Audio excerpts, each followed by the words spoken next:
Our scripture this morning is taken from the book of Matthew, the 5th chapter, verses 11 through 12, which reads, "Blessed are you when they revile and persecute you, and say all kinds of evil against you falsely for my sake. Rejoice and be exceedingly glad, for great is your reward in heaven, for so they persecute the prophets who were before you." Title of the message today is Persecuted. Religious persecution continues apace in this world. We need to respond to this by bringing relief wherever we can.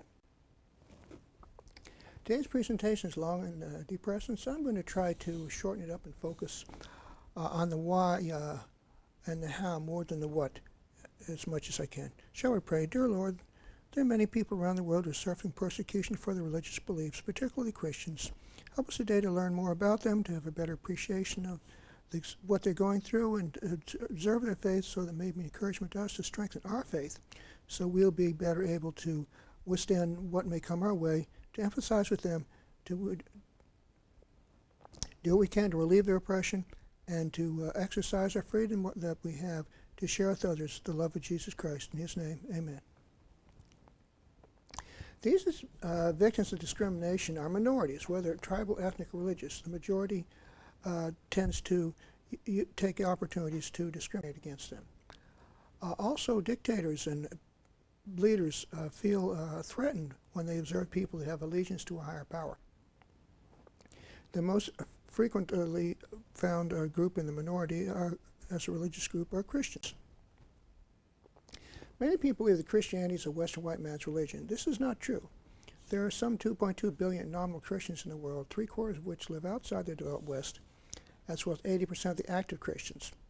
8 of the 10 largest Christian communities are elsewhere. The largest Christian population known in a single country is in China. The largest region is Latin America, and Africa will soon be the continent with the largest Christian population. Christians tend to be female and non-white. There are 3 major causes for persecution of religious minorities. One is the hunger for total political control, especially in communist countries, the desire to preserve Hindu or Buddhist privilege, evident mostly in South Asia, and radical Islam's urge for global dominance. Religious freedoms are violated by creating problems of people assembling to worship, to preach for prayer, being able to change their beliefs, to possess Bibles and tracts, to witness or speak about their belief, sharing religion with and their faith and practices with children, arbitrary practices of registration, and outright abuse in many countries of detention, fines, beatings, torture, rape, mutilation, enslavement, and even execution. And in times of forced labor, resettlement, and conversion. Some of the most outright gross physical persecution has been replaced in some countries with what might be called the glove fist, policies of registration, supervision, and control. There are also non-Christians in a number of countries who are targets of persecution. For example, Mandaeans and Yazidis in Iraq, Baha'is and Jews in Iran, Ahmadis, Hindus in Pakistan, Tibetan Buddhists and Falun Gong in China, independent Buddhists in Vietnam, Rohingya Muslims in Burma, and Shiites in Saudi Arabia. Some of the favorite means of persecuting religious groups include a limit and control, basically trying to keep a religious group within a building or confined, physically confined, without being able to pass their beliefs onto a younger generation and having that leaders chosen from them by the government. Punitive registration requirements are very common, as well as creative legal charges. There's violence against Christians, even by mobs. Church bombs, attacks, and some countries outright ban Christianity or certain minority religions. In the Middle Ages, the church controlled the state. We know, particularly Seventh-day Adventists, that this is bad. They need to be separated, for faith is something that is outside of legitimate state control. But authoritarian regimes tend to feel threatened when they see that Christians will not regard Caesar as God. A very common pattern is what concerns registration, which is required by the government but is made impossible or extremely difficult to obtain. If one, that is a church, succeeds in registering, then there's more surveillance control by the government. Or if there's refusal or inability, then there's harassment, invasions, intimidation, hounding, especially of what may be called sects. Oftentimes the claim for doing this is that they're protecting traditions. Private Bible studies, or even conversations may be illegal, and all religious activity is monitored in these countries. China has a history of Christianity which goes back some 1,400 years. 700 years ago, there was an archbishop in Beijing named Italian John of Montecavino. Communism is actually a fairly recent development in China. It only dates from the 19th century. After this was implemented, they decided that only patriotic churches would be allowed, and they were required to join what they called the Three Self movement. Those outside of that, or believers, found themselves in a difficult situation. The church said the lease is canceled. There are mass arrests of believers. Individuals, when arrested, may have their phones or motorbikes, ID cards all confiscated, lose their jobs, be imprisoned, and disappear. If they manage to stay out of prison, you can see their life would be very difficult, for they lacked any assets or means of support. In the 1960s, China had a cultural revolution intended to stamp out religion, which resulted in the death of millions. Their intent was intent to cause the death of God. It's not so much that way anymore in China. They have loosened up a lot. However, it's still very difficult. If one is charged, finding legal defense will be very hard because lawyers get persecuted. They disappear. There's staged accidents to kill them, and when they're arrested, they get tortured in some miserable ways. How many Christians are there in China? The numbers are unknown. There's probably over 100 million, but most of them are in underground illegal churches. There are over 1,100 forced labor camps to break the spirit of believers who are arrested. It's believed there are more house church members than Communist Party members in China. The Catholic Church is very unpopular with the government of China. They want to control the church by choosing the bishops and the clergy, who may simply disappear, whether they're old age or not. They may be beaten. There were a few pilgrimages in China which are now banned. Seminarians are grilled on political conformity as well as theological knowledge. The Chinese government is very fearful of the Pope's authority because he's a foreign figure, and the Catholic Church operates top down. So this foreign influence or control is very much feared by the Chinese government. Until recently, the Chinese government also had a rather strict one-child policy, which is intended to try to control their population growth. They have a very large population. So there are many forced abortions. Most of them were of girls because male progeny are of greater value than female progeny in China as well as many other countries. What has resulted from that is that now there's a shortage of wives, which has resulted in human trafficking of women from other countries to be wives for Chinese men.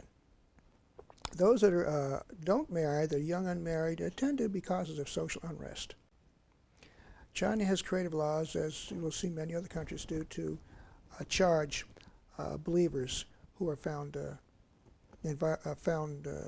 doing something, even worshiping, that displeases the government, such as disrupting public order in the God's religion, suspicion of utilizing occult organization, undermining the implementation of state laws and regulations, etc.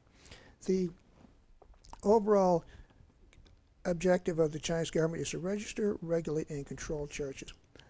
Vietnam is rather similar. Their repressed religions there, and those who complain about it will find, or just complain, criticize, find that they've committed an offense. You cannot even offer a defense in court. They seize church property and imprison leaders, but there's still many house churches. They use wiretaps, police surveillance, infiltrators, etc., to control religions.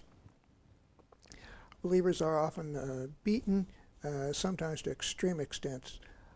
One was until, quote unquote, only until his tongue was intact, when he finally gave in. Then the possessions of the believer are maybe stolen, including the food. Their homes destroyed. They're really left in a very sad economic situation. They have declared war on Catholics as well. They used to imprison, deport, and execute the leaders, and they shut down the seminaries. They've now lightened up a little bit. They're restricting the leadership structure of the Catholic Church by limit the number of priests, they veto bishops, restrict transfers, they've destroyed monasteries, and grab land for developers. It's interesting that here, as well as other countries, we'll see that the communists have a capitalist bent. They want to obtain assets motivated by money. Protestants don't escape persecution in there either. Some of the creative charges against them are abuse of democratic freedoms, anti-government propaganda, or collecting documents or writing articles which tarnish the reputation of the Communist Party and the socialist regime. Ethnic minorities in Vietnam, as well as other countries, come in for attack. But in this case, the Montagnards Hmong are two main groups. They are not able to register their church. They have a requirement there of 20 years of stable operation before a church can be considered for registration. Obviously, this is difficult and impossible to achieve in many cases. Without it, they're harassed, can't print barter Bibles. They don't like any materials printed in local languages. They try to keep the minority groups isolated and restrict. In Laos, they have a problem with illegal logging and deforestation, which leaves groups which occupied those areas in a difficult situation because they made their living off the forest. That was where they lived in a livelihood. So they end up being persecuted because they're in front of an economic force. Charges of secret meeting may occur simply for eating at a restaurant. Their rationale is that believers from other religions are destroying Lao customs and traditions. They play what I call the permit game, requiring any religious organization that wants to operate to get a permit and then make it almost impossible, if not totally so. In this case, they require 3 levels of approvals to the village, district, and provincial authorities in order to obtain a permit. Without a permit, no recognition, they confiscate your church. If you got a meeting without approval, you can go to re-education camp. Cuba is another communist country where religion is viewed as a threat. For 33 years, they were under total communist control, and atheism caused most people to forget religious practice. Now they've lightened up, and there are many Catholics, but religious activity is still tightly regulated. And there will be charges for separate activity, such as disturbing the public order. They've rules for registration, but it is possible to build and to register in Cuba a church, but it's not easy.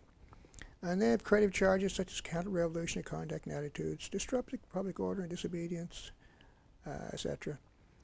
If one goes to prison, one will probably not get a Bible or visitors or medical treatment and will suffer solitary confinement. North Korea is a militantly atheistic country. It's the worst country in the world for Christians. There's little information that comes out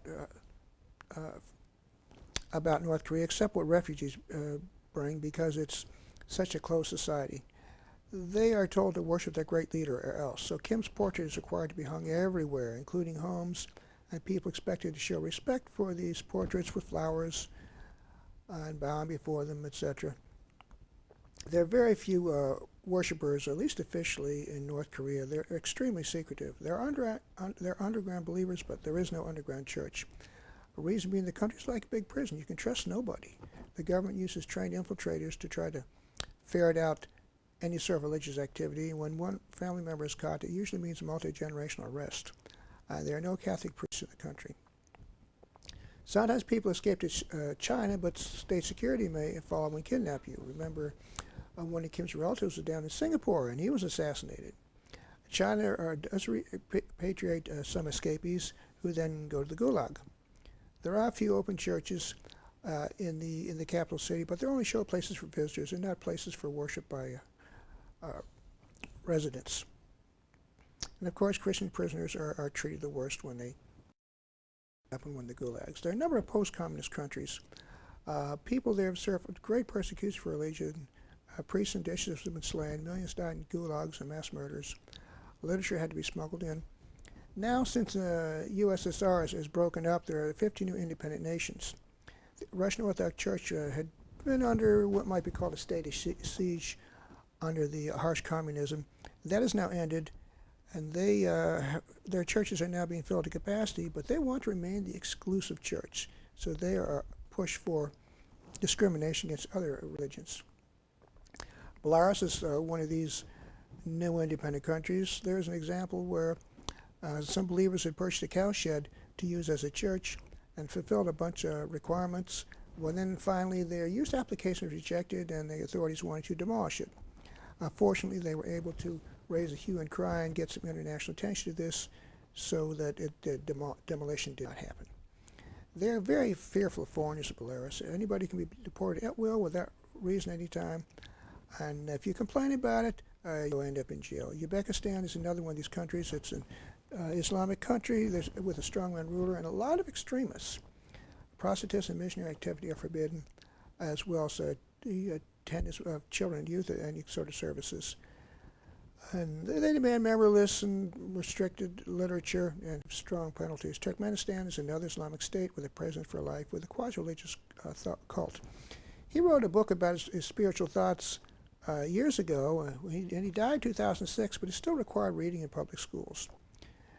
To their worship way of thinking, worship is participating in an unregistered religious activity. Pastors get jailed and prisoners get drugged. Azerbaijan, another country that plays the registration game, and you can't even pray without registration. They do one little creative thing. They use administrative orders to avoid court proceedings in order to crack down on worship churches and their activities. It's a little bit like here in Philadelphia where administrative laws are used to enforce parking regulations as opposed to going through the court system. Tajikistan is another country where the state suppresses and punishes all activity independent of state control. Jehovah's Witnesses are absolutely banned there, as they are in several other countries. They demolish houses of worship, and they're non-discriminatory about it. Mosques, churches, and synagogues can be demolished. They just don't like religious activity, no minors in worship. Just wearing a Christian costume can lead you being murdered. Kazakhstan, another country, which is Islamic, but they also recognize the Russian Orthodox Church. You either belong to one or the other from their perspective, or you're considered to be a threat and will be restricted and repressed. And they play the registration game. Kazakhstan has suffered mob attacks on Baptists, and they play the registration game with a requirement of a minimum of 200 founders. That's a pretty large number to start a church. And also the burial game. A number of countries play this, where a member of a minority religion cannot be buried except in their own cemetery. The cemeteries of the existing or majority religions will not accept them, and it's not possible to purchase land for a cemetery for the minority religion. So there's a real problem with where to bury the dead of members of minority religions. Armenia and Georgia are very religiously intolerant, except for the Armenian Apostolic Church. In this country, the Constitution does declare strict separation of church and state, but then they have the official church.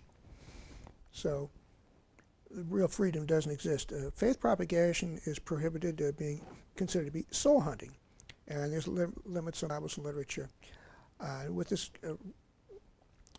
registration game, they just make it impossible to register a church, and once that happens, they want to identify every meeting and also every member so they can control the religious activity.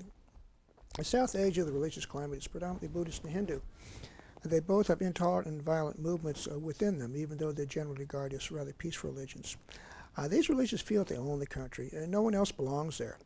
Christians are treated as foreign, despite their very long existence way back in AD 52 when the Apostle Thomas brought Christianity to South Asia. Charges regarding religion are often tied to politics, where they vilify outsiders, and leaders who are conciliatory may be assassinated. For example, Mohandas Gandhi and Nestabiyardi Bananarike. In India, radical Hindu groups attack Christians, both the Catholic and Protestant. And there's mob torturing homes, women's raped and enslaved. The military and police there just will not respond to complaints from members of minority religions. Members of the majority themselves, they have no desire to do anything. So they rarely file complaints. If they do, they're usually dropped, and even murderers are let go easily if they're prosecuted. And you can't celebrate Christmas there, not in a religious sense. There is no anti-conversion law at the national level, but there are at local levels, which lead to all sorts of persecutions and abuse. And it's really hard to get away from them. Even adult members saying, hey, I voluntarily converted, can still lead to false charges of promoting enmity between different groups of ground of religion or malicious acts intended to outrage religious feelings. Absolutely nonsensical, but an excuse for persecution. India's constitution says it's a secular democratic republic with religious freedom, but in reality, there's discrimination towards lower caste Christians and vague local anti-conversion laws and restrictions that change one's religion and communal violence toward members of minority religions. Any sort of inducement to change religion, including peace of mind, forgiveness of sins, is considered to be unlawful. So conversion can lead to real persecution for anybody involved. The penalties can be greater than for negligent death.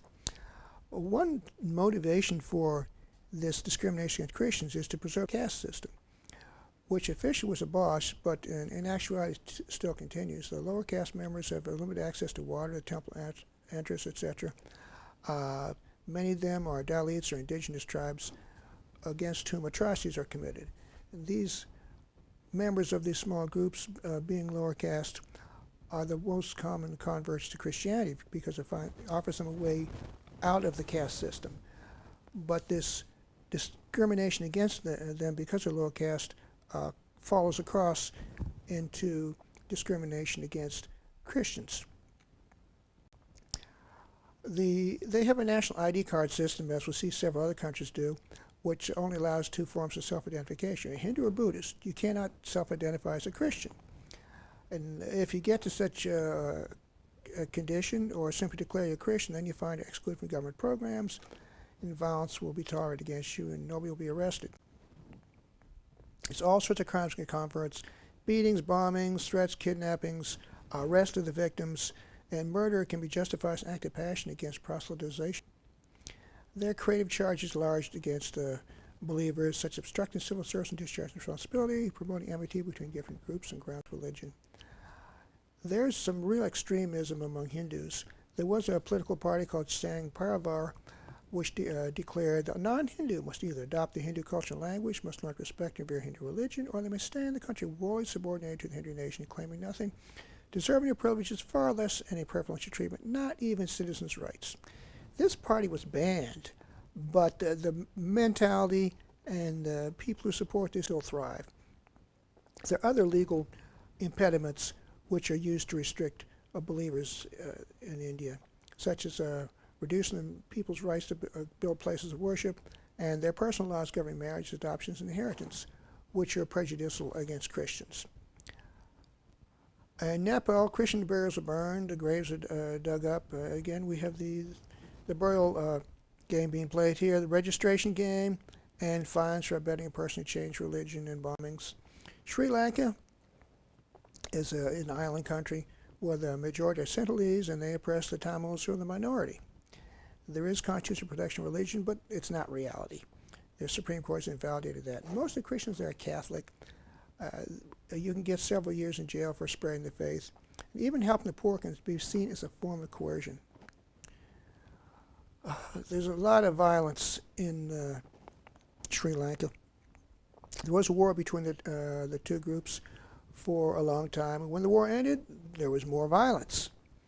Pastors are sometimes killed by paid assassins, and churches attacked by mobs. Bhutan is a small country up in the Himalayas. It has an appearance of Shangri-La, but they're between two giant neighbors, China and India, so they're very concerned about unity of the country. So they mandated dress, language, and architectural style to be consistent, and they've also rallied around their majority religion, rallying around Buddhism. They don't want to see any other religions in the country. Hindus are stripped of citizenship, and Christians get no legal status. They're afraid that proselytizing might lead to enmity and threaten the unity culture they're trying to create. There are no Muslim countries where there's a common scenario. Converts accuse apostasy and they won't renounce. So They're arrested, their religious identity may be stripped so they lose their civil rights, including that to property or to work. Their marriages are annulled unless they reconvert because a Christian cannot marry a Muslim, and they may lose custody of their children. Malaysia is population-wise the largest Islamic country. They play what I'll call the word game, restricting the use of the word Allah. Allah simply means God, and it's common in a number of languages. There's nothing particular about it that's restricted to Islam. It's the only word in a number of languages that there is for God. But they try to pretend that this word should only be used by Muslims and prosecute anybody who does otherwise. And there are other terms that they don't like, Rasul, Iman, Hajj, etc. So Bibles cannot be imported if the word Allah is contained in them anywhere. A rather creative way of blocking other faiths. There's a right to propagate religion on paper, but in actuality there's lots of government restriction and discrimination, which is often used for political ends. They ban books and require many of them be stamped, such as not for Muslims or for Christians only, in order to try to keep them out of the hands of Muslims and limit sham Christianity. They discriminate in favor of ethnic Malays. In order to change religion, you need permission from Islamic court. Needless to say, that doesn't happen.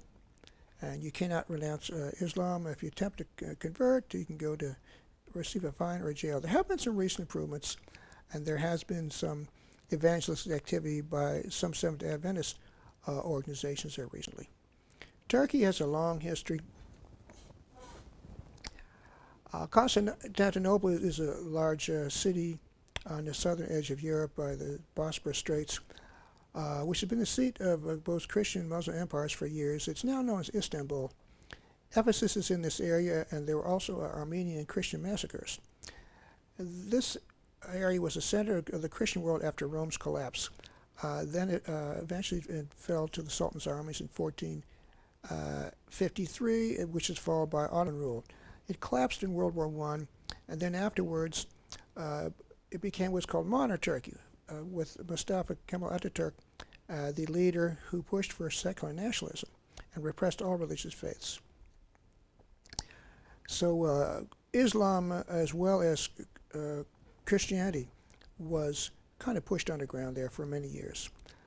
Finally, in 2014, there's a new president, Erdogan, who steered the country away from secularism toward Islam.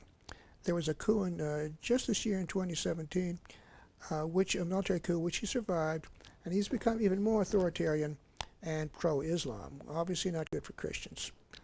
They're now a threat minority, and proselytism, or trying to share your faith, is treated the same as a radical Islamic activity, which is something the state really comes down on. One of their creative charges is insulting Turkishness, simply for writing about treatment of minorities. So the country's gone from extreme secular nationalism to overt Islam. A pattern commonly seen in a number of countries is where, even though it may be unlawful, when a political leader has a repressive attitude toward a group or a minority or someone, it tends to be copied, first at the local level, then the residents, and so it becomes almost like a national mentality to practice this repressive behavior. There's a large bureaucracy to track religion in Turkey. There's no place to train new leaders, few seminaries, and it's hard to teach the young. You can't build churches, and those who have been confiscated can't be reclaimed.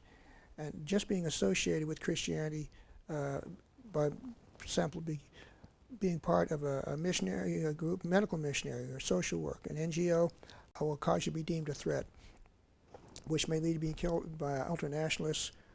Protestants have arrived only recently there, so they have little rights, and the public has little regard for Christians. They're seen as subversives. Turkey has a habit of using the presence of a number of Turkish citizens in other countries as an excuse for protective action for them. Cyprus is an island country in the Mediterranean which was invaded by Turkey in 1974. They drove out the Christians. There are a lot of Christian churches, monasteries, cemeteries on the island, but they've all been left to ruin. The Christians are not allowed to use them, maintain them, or practice Christianity. Anything of value in them has been stolen. The very famous one, Cathedral St. Sophia, was converted into a mosque. Morocco is a country where foreigners are ejected and Christians declared persona non grata if there are allegations of proselytizing. Uh, Organizations associated with Christians, such as the Village of Hope Orphanage, have been closed, and they've created charges like threatening public order and moral rape and religious terrorism. Visitors are welcome to Morocco, but keep your faith to yourself. Algeria is another country where Islam is a state religion. There are limited freedoms for non-Muslims. Proselytizing is a criminal offense. Having a prayer group at home is considered worshiping an unregistered location. There was one individual who gave a neighbor a religious CD, and there wasn't even any evidence for this. We got a 5-year sentence for it, plus a big fine. Very hard on Christians there. Jordan, another country where the Constitution provides protections, but the reality is different because Sharia courts govern most things.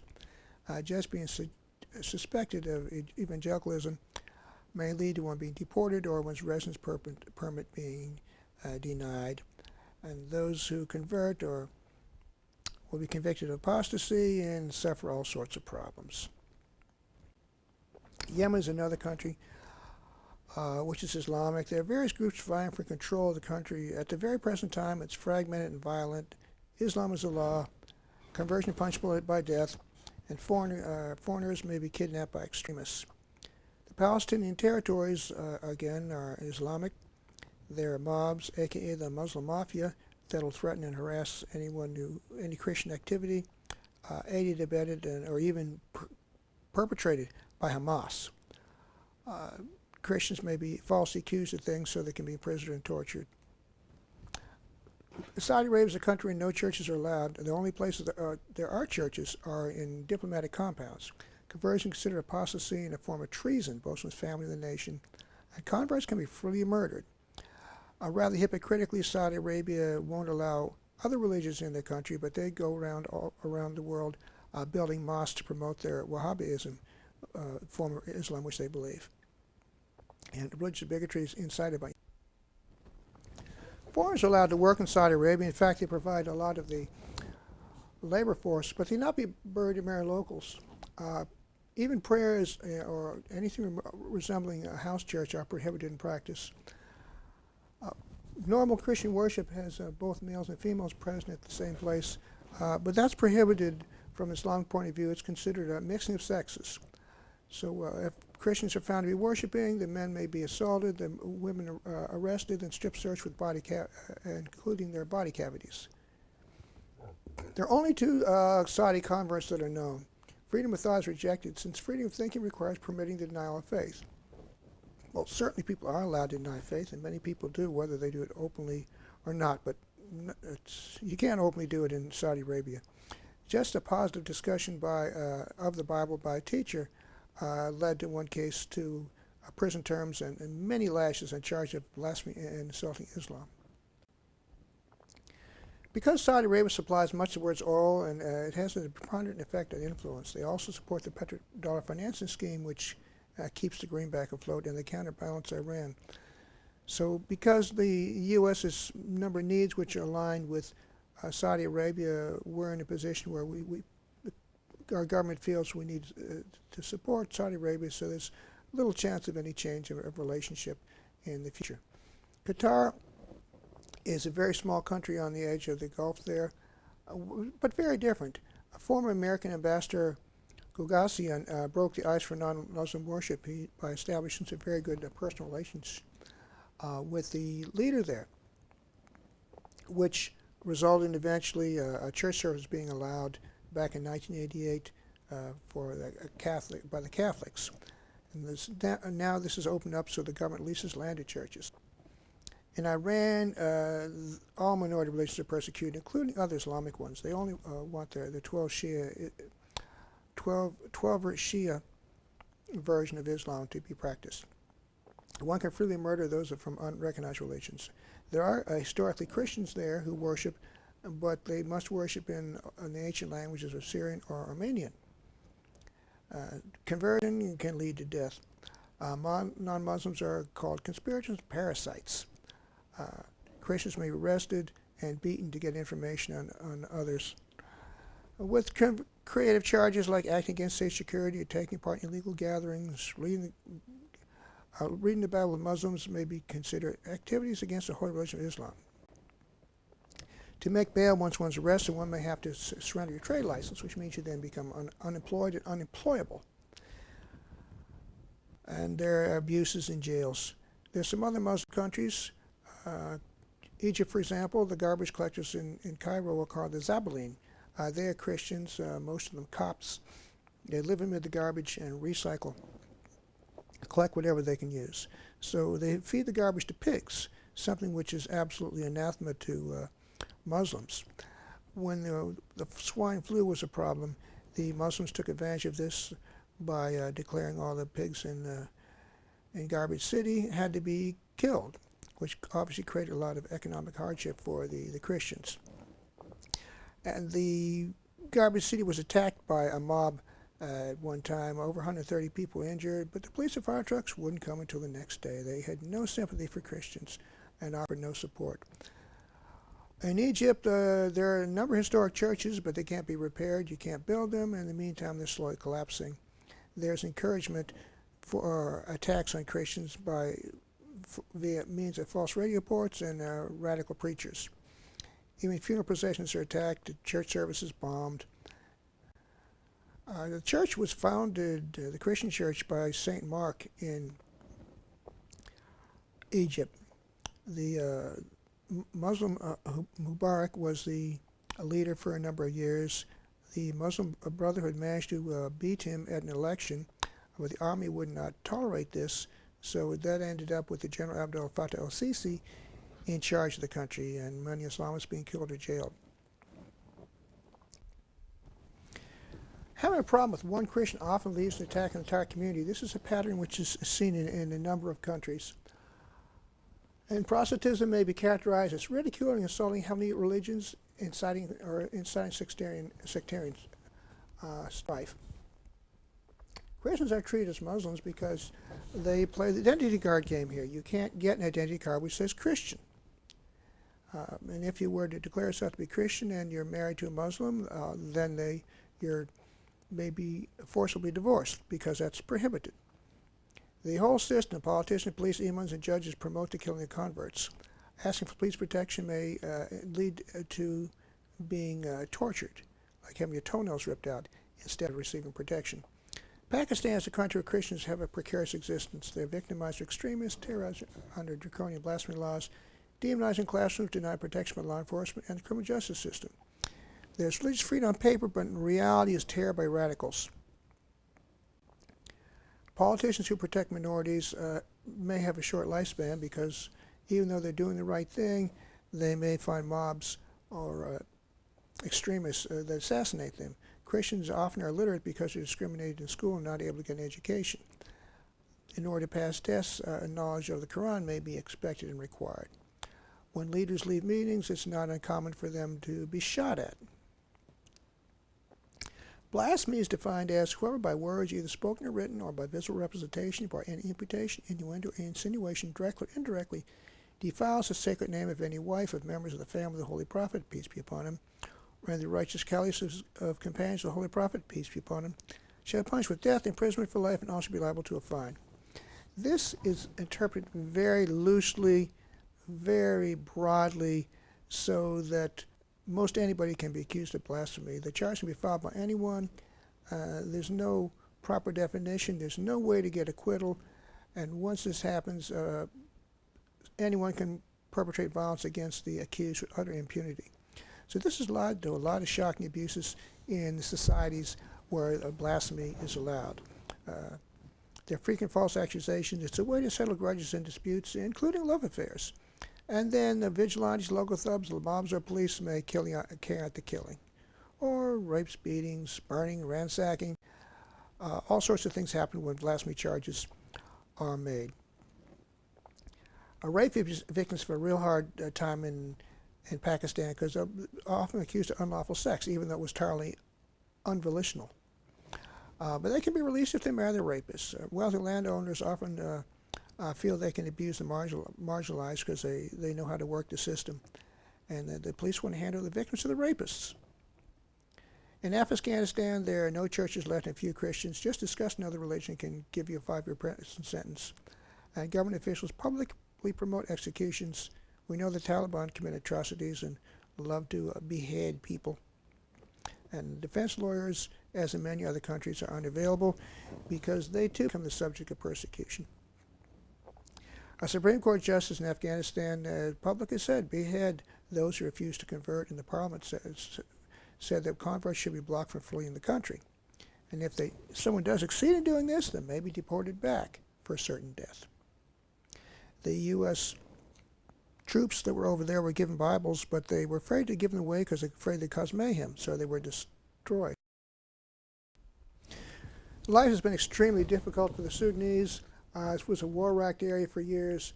The governor of South Kordofan has been is an accused war criminal because of the many atrocities which had been committed while he was in charge. People are afraid to plant their crops because of attacks on anybody seen out in the fields, and relief flights to bring in food were banned, resulting in starvation for many people. There's religious freedom, but in the New South Sudan only. In the north, there's Sharia law, which leads to flogging certain women without a headscarf, lots of discrimination against anybody who has any Christian inclination. And Christians are portrayed as bad. In Iraq, Saddam Hussein ran the country very tightly under his rule for a number of years. When he was deposed, this uncorked the bottle of discrimination by various groups against one another, resulting in a lot of religious cleansing. The Sunni and Shia are trying to rid the country of Christianity, which is brought by the Apostle Thomas, resulting in a systematic bombing of churches, lots of death threats, a mass exodus of non-Muslims. First the Jews, then the Christians. Some businesses prohibited. Unveiled women may suffer attacks by acid, and wearing jeans in public can lead to one being raped. And there's assassinations and ransomings, particularly of leaders. There is some protection if one's a member of a strong tribal militia, kind of like joining a gang here in the urban cities of the United States. Being a member of a large group or a powerful group offers one some degree of protection. Historically, there have been Chaldean communities in Iraq, but they've been decimated. The interpretation of the Sharia are used to override the law. Where can people flee? Kurdistan, Nineveh in the north, or monasteries? It's difficult, but people do. American help, when it arrives, has been funneled away from the Christian area. Nigeria is another divided country with a Muslim north and a Christian south. Sharia law is in 12 states in the north, and all of them suffer. There's burnings and bombings and persecution of Christians. One student who was tired of class and got punished got revenge on his teacher by claiming that the teacher committed blasphemy, which resulted in some mob activity and a number of houses being burned. Boko Haram is an Islamic group that does not believe in modern education. The result of this is that people become unemployed because they're unable to do simple things which are to qualify them for better jobs. Of course, this means there's more unemployed, unhappy people without money who are then induced to engage in various violent activities or join militias. There's other anti-Christian activities in the country, such as suicide bombings and churches of Christians, Taliban. Indonesia is a country which has a saying, Islam came to us on a breeze, not a bullet. In other words, it wasn't forced upon them. Traditionally, they've been very tolerant, but this has been losing to extremism. Local governments often pass laws in response to some majority pressure, which are then they're discriminatory, and they tend to be implemented by social pressure, vigilantes, militias, and mobs, who may cut the throats of women and children, then burn them, and do various awful things. And of course, persecute Christians for doing anything, whether it's really lawful or not. You can't build a house of worship without local approval. Of course, the locals don't want to approve it, so Christians can't build. There are many attacks on churches, blasphemy laws, use of pretense for violence and punishment against Christians and other religious minorities. Bangladesh is the world's third largest Muslim majority country. Again, one with religious freedom on paper, but a lot of discrimination in reality. It is better in some countries, though. They have work to rein in madrasas and work requirements. There's a problem in that the police are biased, so they don't respond, they're slow, and they let a lot of things go, which shouldn't happen. And the local governments engage in persecution. Somalia is a country of warlords, gangs, and power-hungry clans. The central government there is very fragile, so al-Shabaab rules over much of the country and enforces Sharia law. Their perspective is any Somali Christian must be an apostate and deserving of death, so they track down Christians to torture them, getting information out of them, and then murder them. These are the rules according to al-Shabaab. Women must be fully covered in public, so they can't engage in commerce with men. For example, go to the market and buy tea. Men cannot shave their beards or have pants below their ankles. Inappropriate hairstyles will get one shaved. Cotton markets are burned. Sultan ringtones must be Quranic verse. There's no dancing, smoking, video games, or soccer. And Christians are decapitated. Myanmar is formerly known as Burma. A few years ago, Aung San Suu Kyi won an election, but the military would not let her take office until recently. She was kept under house arrest. Recently, she's been allowed to take office, but this has not really been of benefit for minorities there. They're still persecuted, for example, Rohingyas and Christians.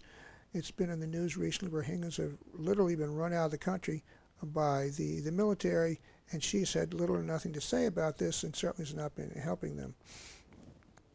Christians in Myanmar are a minority religion of minority groups.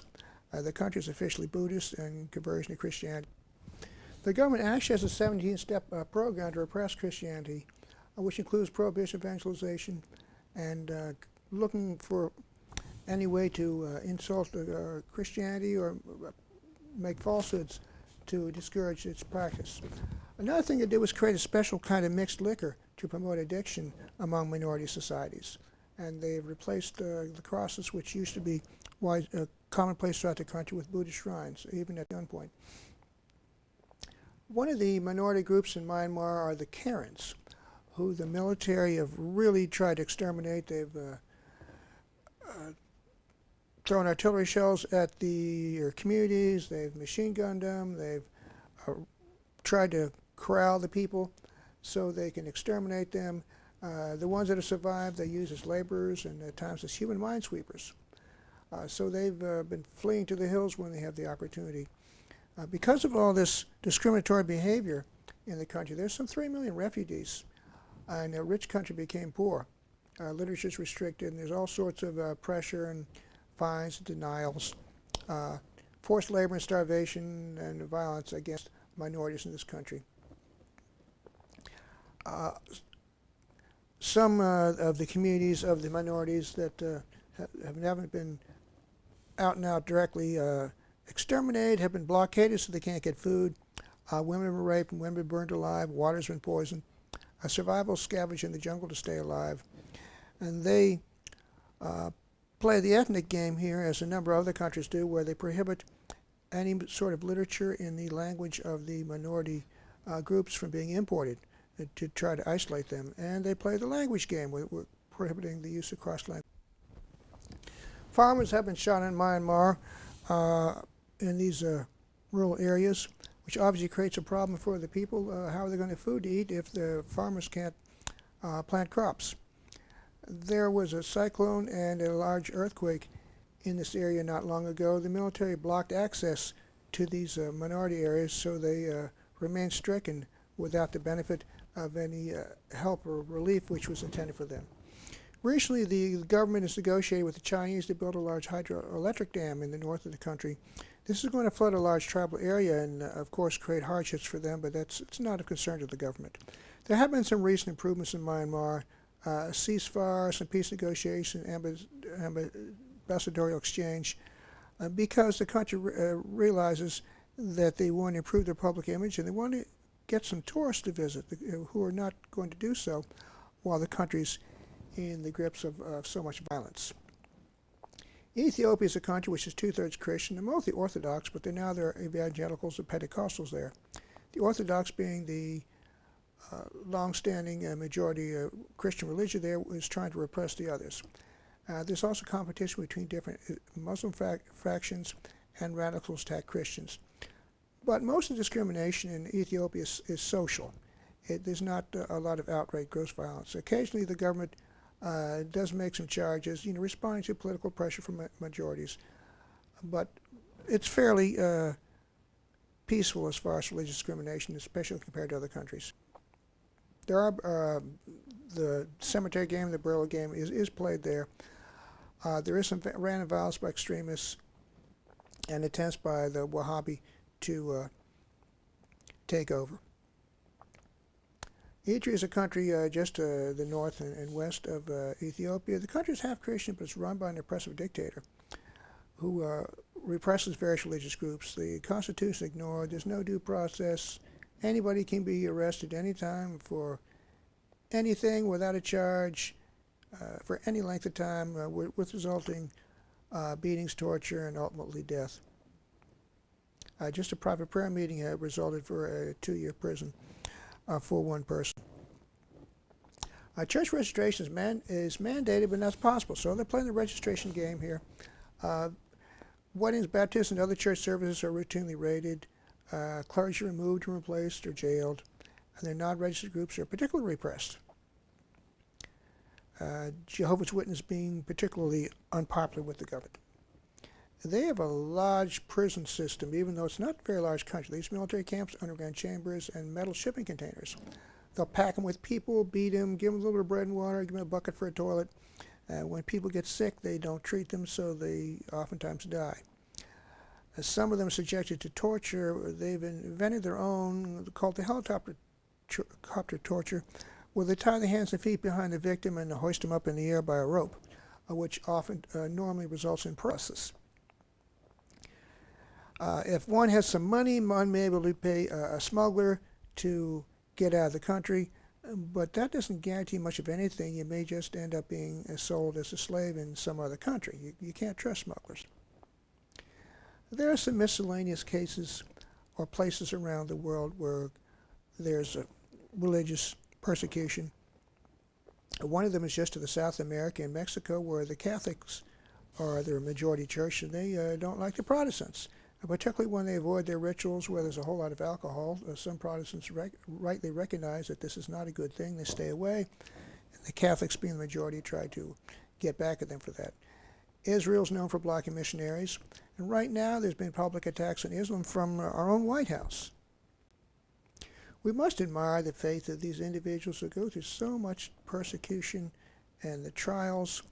In Thessalonians we read, "So that we ourselves boast of you among the churches of God for your patience and faith in all your persecution and tribulations that you endure." Friend, we must admire these people, and we should be more like them with a strong faith. Hopefully our faith is going to be strengthened by seeing what they go through. What should we be doing? We should be supporting people's rights to convert. There should be no Sharia law. Religious law should not be the law of the land. There should be no blasphemy laws. The government needs to protect all, not just majorities. Christians need to help others. There needs to be tolerance for and by all. Tell your government these things, friends. Encourage them to support religious liberty. American media has been observed to have a double standard. They go lightly on the persecution of Christians, but heavy on those of Muslims. American media needs to start practicing equal treatment. American foreign policy and troop deployment also has been problematic. We've not been supporting religious liberty. We could and should be using our bully pulpit, but if you observe the behavior of the American government, we have a double standard too. We go lightly in case of persecution of Christians, but heavy on those of Muslims. What can we be done? We need to promote within our denomination religious liberty for all, in all countries. We need to support any aid programs in your church. We need to push our governments to demand change. The European Union needs to be doing its part. And we need to support Muslims like we want to be supported. Talk to your politicians. Interact with refugees and help them if you have an opportunity. Welcome Muslims and show solidarity with people regardless of their religious persuasion. Thanks needs to be given to a number of groups for providing the information which has been used here. It was difficult to compile. The U.S. Department of State is one of the biggest sources because of the annual report that they're required to produce. So thanks is due to them.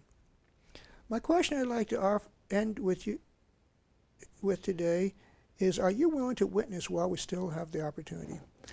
Religious liberty is being restricted in many areas of the world, or it is restricted.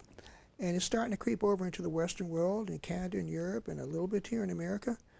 While we have the privilege of witnessing and sharing, friends, we need to do so. Take the opportunity and share Jesus Christ with someone else. Will you do that?